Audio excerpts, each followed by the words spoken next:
Bismillah, alhamdulillah, wassalatu wassalamu ala rasulillah amma ba'du. Setelah kita lanjutkan kembali membaca kitab Al-Muyassar fi Ilmin Nahwi jilid yang ketiga, kita masuk pada pembahasan ya mubtada, pembahasan mubtada yang belum selesai. Syarat-syarat mubtada itu kapan diwajibkan didahulukan dari khabarnya, kapan juga justru khabarnya wajib didahulukan, kemudian kapan mubtada itu bisa dihapus dalam kalimat ya. Kita sampai pada pembahasan ini nanti dimulai dari halaman 12. Itu sudah dibahas di pertemuan sebelumnya, ahkamul mubtada, hukum-hukum seputar mubtada. Wajibnya marfu nomor 1 ya. Yang kedua wajibnya ma'rifah, kecuali ada beberapa pengecualian di situ. Dan yang ketiga belum kita bahas, masih membahas tentang wajibnya ma'rifah. Baik, kita lanjutkan di poin ini. Ya, mubtada wajib ma'rifah. Contohnya Muhammadun Rasulullah. Muhammad sini ma'rifah karena nama orang. Kecuali pada beberapa kondisi berikut ini. 1, 2 sudah dibahas. Kemudian 3, 4 juga sudah dibahas. Nah, yang kelima ini yang belum. Kapan ya pengecualian tidak harus ma'rifah? Ketika apa? Qala mu'allif rahimahullah idza taqaddama 'alaiha al-khabaru wa kana. Ketika apa? Apabila ya khabar ya khabarnya itu mendahului mubtada ya. Khabarnya mendahului mubtada dan atau kana mendahului mubtada. Maksudnya gimana? Yang pertama, khabarnya berupa jaron wa majruran. Maksudnya jar majrur, contohnya fi qulubihim maradun. Di sini khabarnya berupa jar majrur fi qulubi dan mubtada'nya berupa marad. Ya, berupa apa? Marad. Dan di sini lihat maradnya mubtada'nya nakirah ya, tidak ma'rifah. Ciri nakirah adalah tidak ada alif lam. Di sini maradnya tidak ada alif lamnya. Dan ini tadi apa? Sifatnya pengecualian. Pengecualian tidak harusnya mubtada itu ma'rifah. Ya. Atau khabarnya menggunakan zorof atau zorfan. Zorof itu kata keterangan, bisa waktu, bisa tempat. Di sini kebetulan pakainya tempat ya. Nah, contohnya indi dhaifun. Ya. Seorang tamu berada di sisiku. Di dekatku. Maka di sini khabar apa? Mubtada, khabarnya mendahului mubtada'nya dan syaratnya harus jar majrur atau zorof. Dan ini sifatnya wajib. Jadi wajib khabarnya taruh di depan dan mubtada'nya taruh di akhir dan syaratnya mubtada'nya harus nakirah.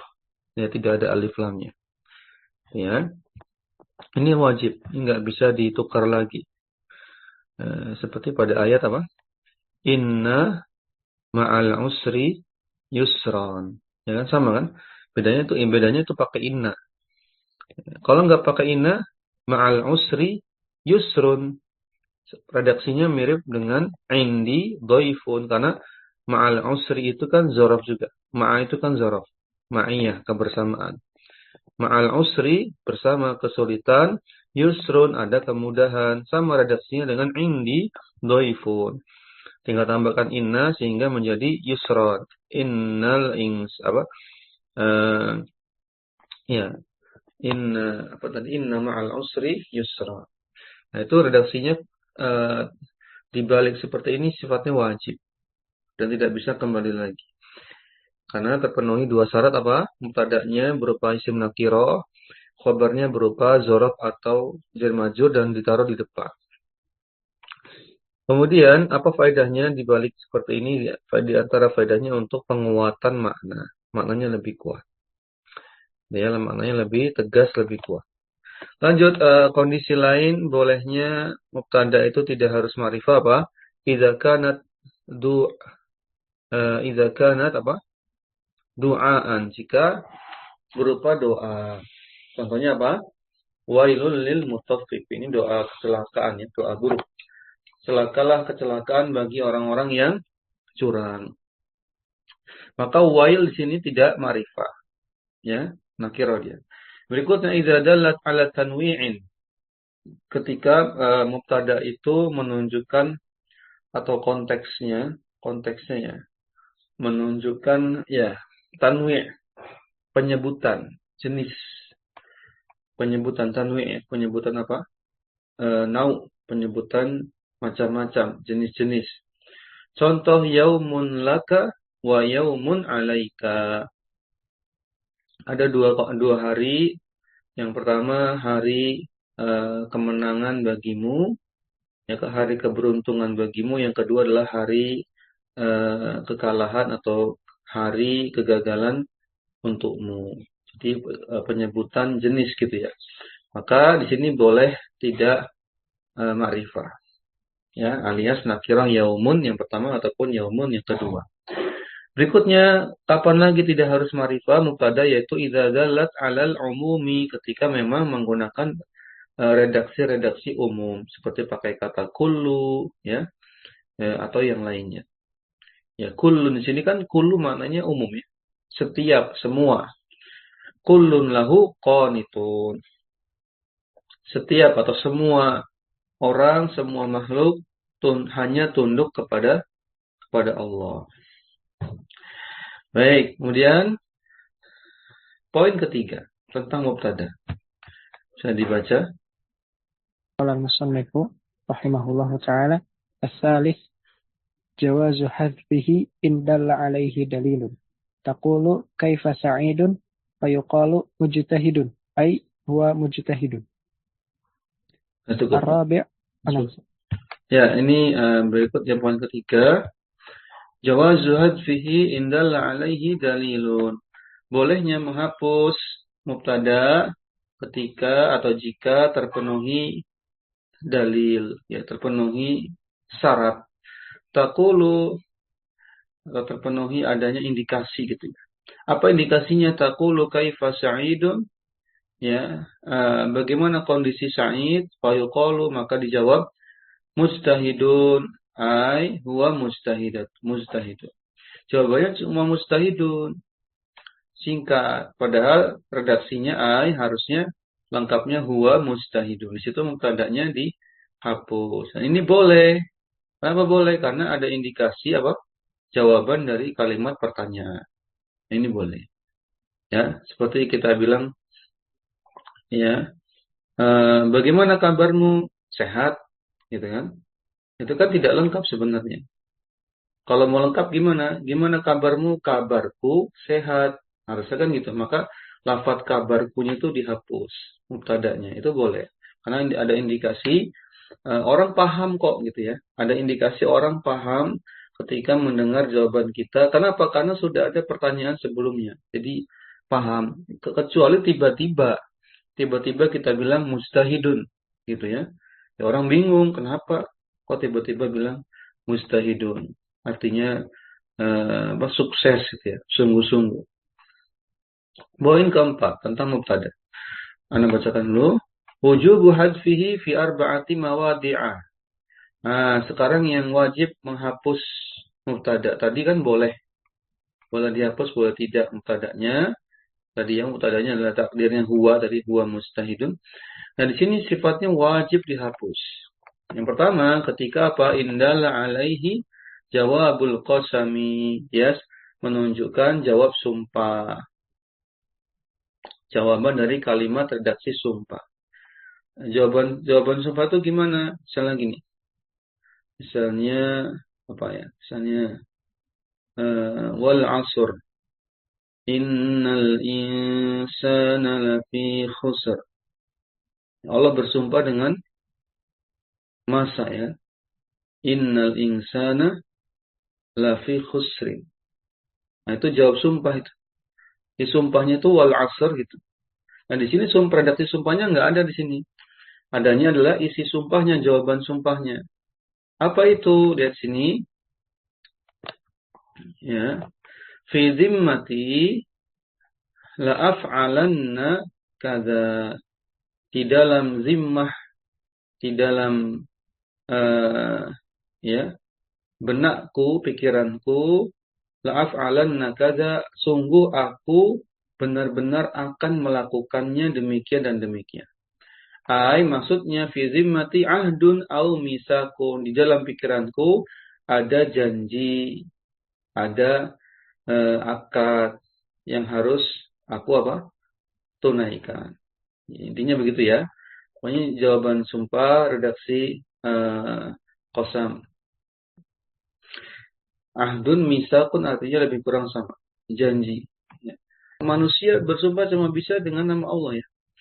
Nggak bisa dengan yang lainnya. Kalau Allah bersumpah, terserah Allah. Misalnya dengan matahari, dengan bulan. Menunjukkan kemuliaan makhluk yang dijadikan objek sumpah. Tapi kalau manusia bersumpah cuma dengan nama Allah ya. Dan itu pun tidak boleh sering-sering. Hanya pada kondisi tertentu. Kondisi terdesak, kalau tidak bersumpah bisa membahayakan dirinya misalnya, maka boleh bersumpah. Kondisi untuk menguatkan pernyataan karena orang tidak percaya misalnya, kalau tidak bersumpah ya sesekali boleh. Tapi kalau jadi kebiasaan sering bersumpah, apalagi buat main-main, maka tidak boleh. Tidak boleh ya. Ini misalnya aja, ini misalnya redaksinya wallahi gitu kan. Wallahi fi zimmati la af'alanna kadza. Demi Allah, dalam rencanaku, pikiranku, aku jamin aku akan mengerjakan, aku bersumpah aku akan mengerjakan begini dan begitu, gitu ya. Jadi ada redaksi-redaksi seperti itu, maka wajib apa tadi? Menghapus mubtada'nya. Mana mubtada'nya? Lafaz ahdunnya kan? Lafaz ahdunnya nggak ada di situ.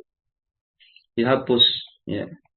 Wallahu a'lam, jadi posisinya di mana ahdun? Mungkin di sebelum la af'alanna kan ya. Wallahu a'lam. Atau di depan, taruh di depan. Ya. Sebelum la af'alanna. Baik. Fi dhammatinya itu berarti khobar ya. Khobar muqaddam, ini dahulukan. Nah, itu kan nggak ada tuh mubtada'nya kosong kan? Fi dhimmati ahdun au misakun la af'alanna kadza. Misalnya gitu. Baik, cukup. Kemudian poin B, kondisi kedua yang wajib menghapus mubtada'nya apa? In kana khabaruhu masdaron naiban an fi'lihi. Jika mubtada'nya berupa khobar, kok berupa khobar? Jika khobarnya berupa masdar yang menggantikan fi'ilnya. Naib sebagai ganti dari fi'ilnya. Ya, biar nggak bingung langsung prakteknya Pak. Tadi ya, syaratnya boleh wajib dihapus mubtada'nya jika khobarnya berupa masdar sebagai pengganti fi'ilnya. Contoh, sabrun jamilun wa sam'un wa ta'atun. Wa sam'un ya. Kesabaran yang indah ya, mendengar dan taat. Dengar dan taat. Ya. Ya di sini ini kan cuma khobar ya. Mubtada'nya kan nggak ada. Ya kan? Nah, di sini syaratnya tadi apa? Khobarnya merupakan khobarnya berupa masdar. Mana khobarnya? Sobrun kan? Atau sam'un di situ juga bisa. Sam'un. Itu kan dua kalimat. Kalimat pertama sobrun jamilun, kalimat kedua sam'un wa ta'ah. Nah, kalimat pertama itu masdarnya adalah sebagai khobar yaitu sobrun. Kalimat kedua masdar atau sekaligus khobarnya itu adalah sam'un. Lihat, sobrun dengan sam'un berasal dari fiilnya.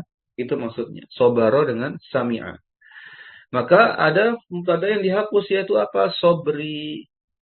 Kesabaranku adalah kesabaran yang indah. Atau yang sam'un wa ta'ah. Mubtadanya kira-kira apa? Amri gitu ya. Terkait urusanku ya. Dalam urusanku sam'un wa ta'ah. Aku ya dengar dan taat. Ya, misalnya kepada pemerintah. Baik. Jelas? Ini konteksnya tadi apa? Ini sebenarnya konteksnya mirip-mirip maf'ul mutlak gitu ya. Fasbir sabron jamila.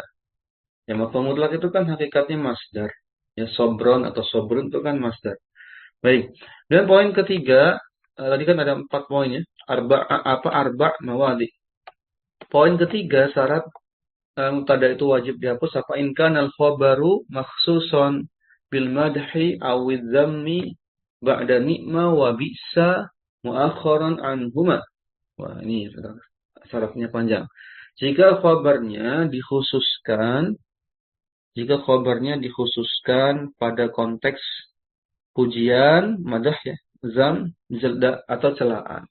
Terletak setelah nikma dan bisa. Nikma artinya sebaik-baik ya. Bisa artinya maknanya seburuk-buruk. Muakhir dan diakhirkan ya. Diakhirkan khabarnya. Kita baca contohnya. Kita baca ya tadi ya. Khabarnya diakhirkan dari lafaz nikma dan bisa. Jadi berarti lafaznya nikma dan bisa dulu. Ni'mar rajulu Abu Bakrin. Sebaik-baik lelaki adalah Abu Bakar. Yang kedua, wa bi'sar rajulu Abu Lahabin. Seburuk-buruk lelaki adalah Abu Lahab. Maka di sini penjelasannya di bawahnya. Fa Abu fil misal laini, lafaz Abu di sini ya. Kalau secara nahwu i'rab itu abunya saja kan. Bakrin sama Lahab ini kan mudhof ilai aja sandarannya. Abu kedua lafaz Abu di atas, Abu Bakr dan Abu Lahab, khobarun, itulah khobarnya, ya, itulah khobarnya. Lil mubtadain mahzufin, untuk mubtada yang dihapus dalam kalimat wajib dihapus, takdirnya adalah huwa. Seakan-akan kalimatnya adalah ni'mar rajulu huwa Abu Bakri. Jadi mubtadanya itu huwanya. Wa bi'sar rajulu huwa Abu Lahab. Harusnya begitu. Tapi wajib dihapus. Karena syarat penulisan redaksi nikma dan bisa memang seperti ini. Kemudian poin yang terakhir, poin D untuk syarat wajib dihapusnya mubtada. In kana al-khabaru fil asli na'tan quti'a anin na'tiyati mu'arradu madhin au zammin au tarahhumin. Ya, kita coba dulu latihannya. Nah, kita definisikan semampunya dulu, nanti kita perjelas dengan contoh latihannya. Kapan mubtada wajib dihapus? Dalam kalimat in kana al-khabar, ketika khabarnya fil asli yang asalnya itu na'at ya, quti'a anin na'tiyah, kemudian tidak berfungsi sebagai na'at. Terputus fungsi na'atnya fi mu'arradi madhin ya, pada redaksi pujian, celaan atau tarahum apa tarahum ya, ini ya, kasih sayang. Kita lihat sini redaksinya, ini kata perintah semua nampaknya ya. Khud ya, khud biyadi Zuhairil Karim ya, khud ya biyadi Zuhairil Karim ya, ambillah, peganglah erat tangan Zuhair yang mulia itu. Maka di sini mubtada'nya nggak ada ini. Wajib dihapus mubtada'nya. Takdirnya huwa. Ya, takdirnya apa? Huwa. Kira-kira khabarnya mana? Khabarnya fil asli na'tan. Khabarnya sebenarnya itu asalnya sebagai na'at. Sifat kemudian kuti'a anin na'tiyah, terputus sifat kenaatannya fi mu'arrad karena ada konteks pujian, celaan atau kasih sayang. Ini pujian ya. Zuhairil Karim, Zuhair yang mulia. Di mana letak mubtada'nya? Kita baca dulu sampai bawah ya. Yang kedua, wada' mujalasata fulanil laimi. Ya, tinggalkanlah majelisnya si fulan ya. Yang apa laim? Maknanya yang hina itu. Tinggalkanlah majelisnya si fulan yang hina itu. Kemudian yang ketiga, wa ahsin ila fulanil miskini. Ya, ahsin. Berbuat baiklah kepada orang yang miskin itu. Maka tadi apa?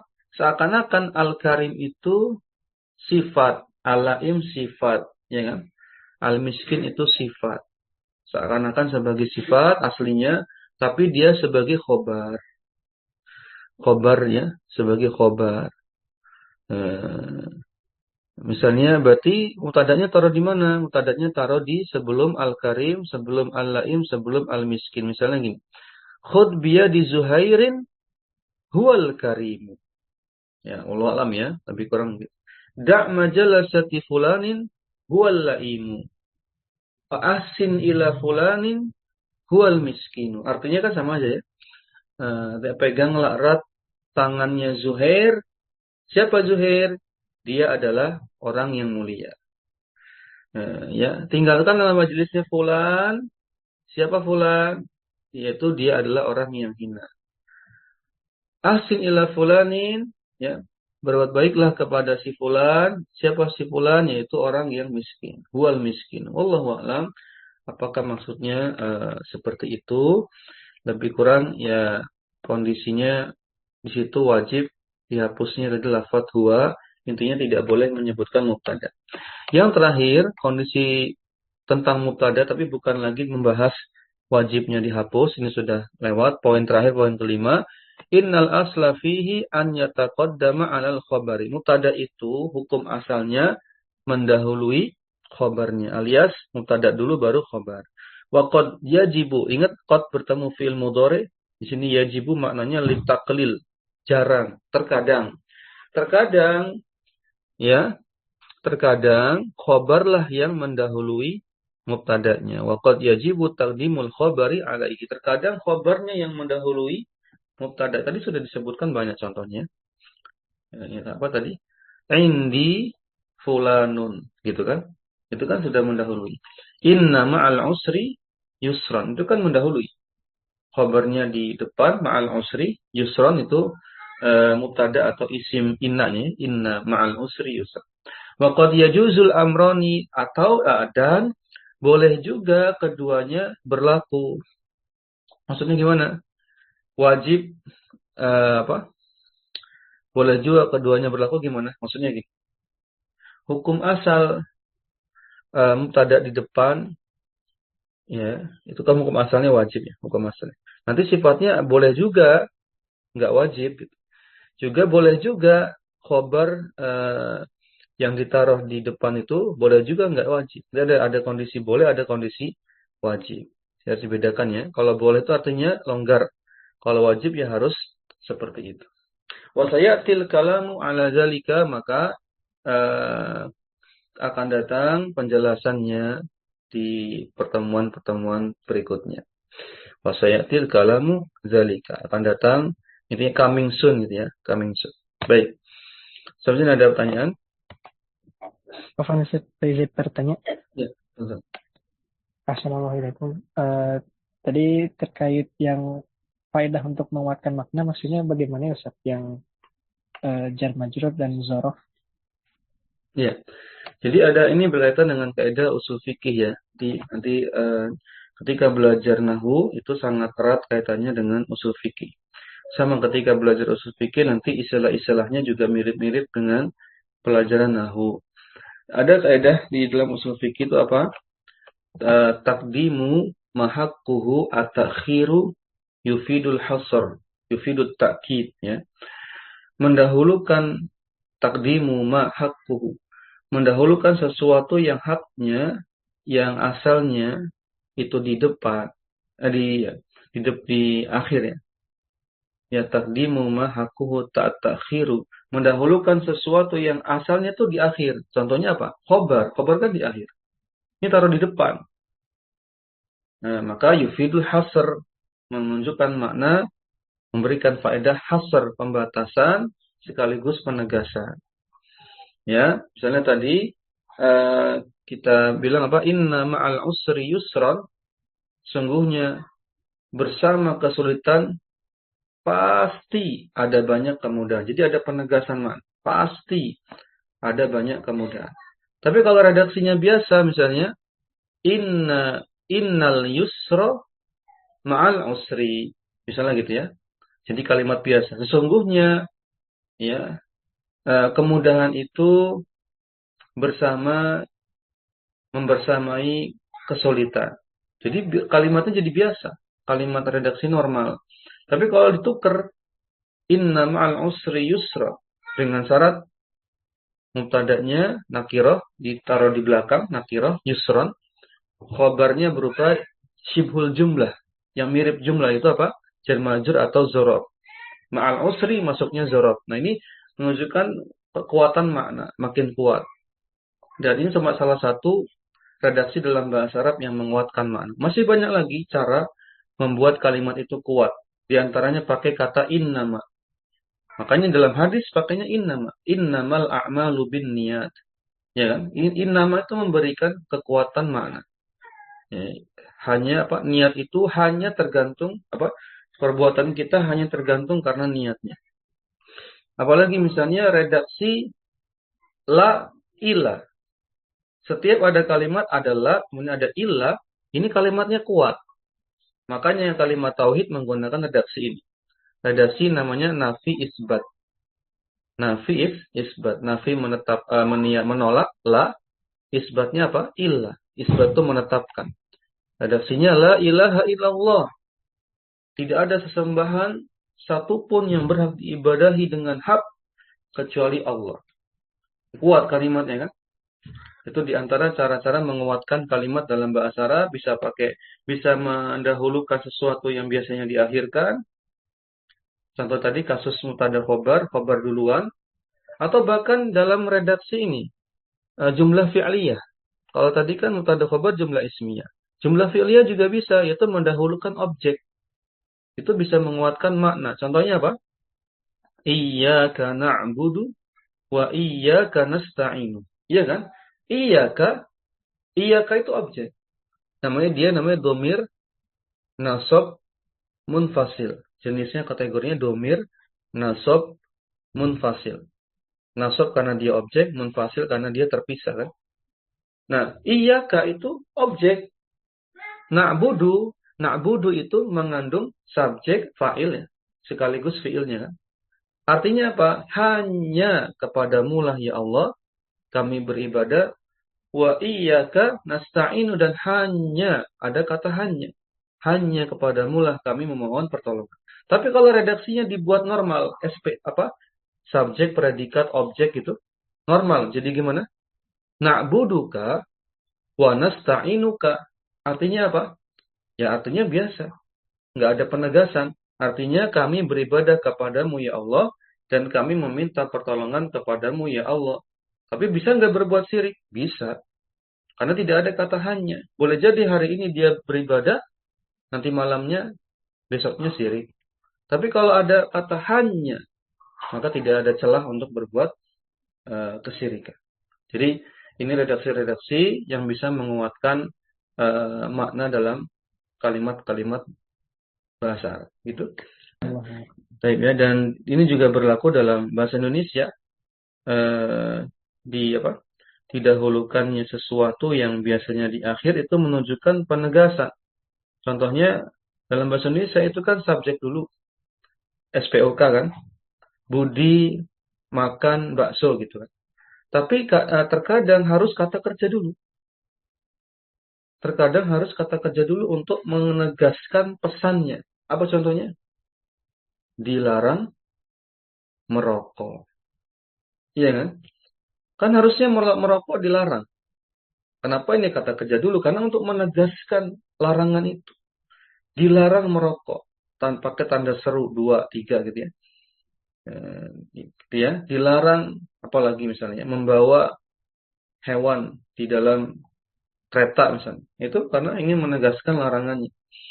Tapi mungkin itu demikian kita bahas. Kita akhiri dengan doa kafaratul majelis. Subhanakallahumma bihamdik, syahadu an la ilaha illa anta, astaghfiruka wa atubu ilaik. Assalamualaikum warahmatullahi wabarakatuh. Jazakumullah khair.